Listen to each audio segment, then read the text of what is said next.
Most of us want to forget our high school days. Well, I'm here to recount mine with you. My name is Dr. Carla Couturier, and I'm an elite mindset coach with over 20 years of experience working with over 10,000 teens and their families. I've helped countless families break free from cycles of frustration, fostering environments where teens thrive and parent teen relationships flourish. But more importantly, I've walked this path myself. And though this may be a little embarrassing, I am going to share it with you regardless. So let me take you back to my own high school experience. It's freshman year, and I'm navigating the labyrinth of lockers and classrooms. The hallways buzz with laughter and gossip, but all I can focus on is the knot tightening in my stomach. And I spot him. The tall, dark, handsome, upperclassman bad boy who I've had a crush on since the start of the school year.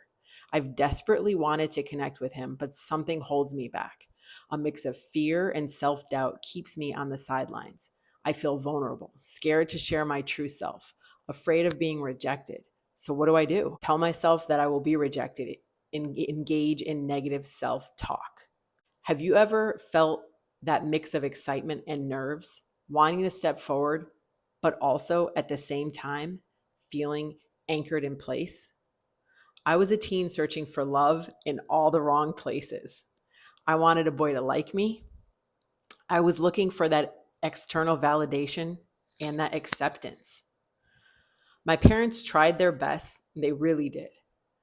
But our conversations about boys included not talking about them. And when we did, it was awkward, or I was teased about liking someone. So I learned quickly not to share, as I was left feeling embarrassed and ashamed to discuss these kinds of feelings. We didn't have a way to talk about our feelings in a safe container. But like every high school girl, I yearned for someone to see me, even though I was a tomboy. I wanted boys to think I was pretty, to like me, to reach out to me, and to have that high school romance that we all imagine that ends up with the most amazing prom night.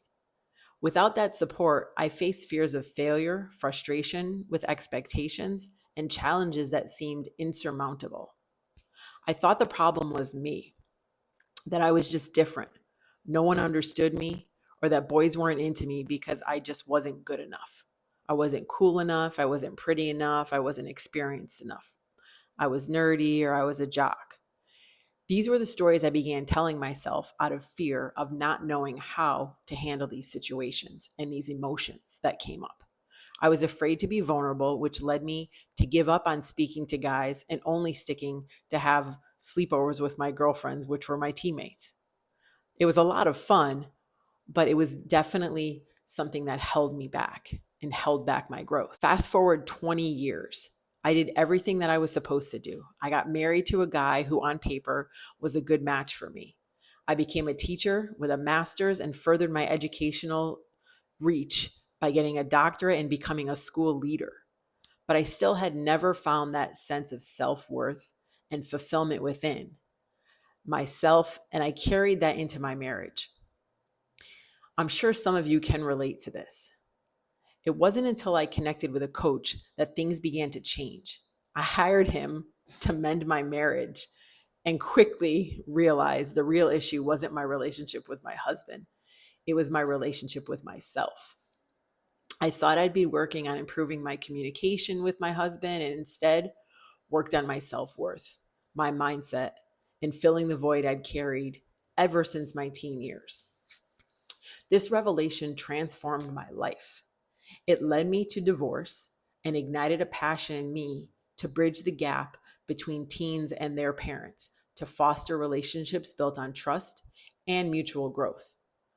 Through the support of a separate coach, I made the decision to follow this dream and parted ways with my old life in the public school system. Teens are being forced to grow up now faster more than ever before.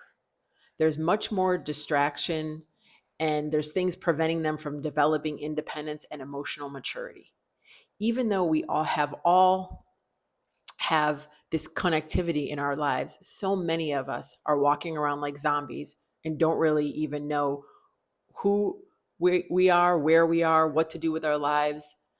Uh, there's no more group of people experiencing this more than teenagers. And that's why I'm here today. I don't want teenagers to lose that innocence and joy of being kids, but I want to help prepare them for the world and become the best versions of themselves so they don't face those same fears that I did. Not only when I was in high school, but well into my 20s and 30s. To support them in developing that self worth, resiliency, and independence so they can not only make the most of what they're supposed to be, the most of the best years of their lives, but also to prepare them to step into adulthood as self reliant, powerful, and emotionally intelligent. I've become the person I needed when I was a teen. I'm dedicated to helping parents and teens break free from these cycles of frustration, to create relationships filled with connection, support, and joy.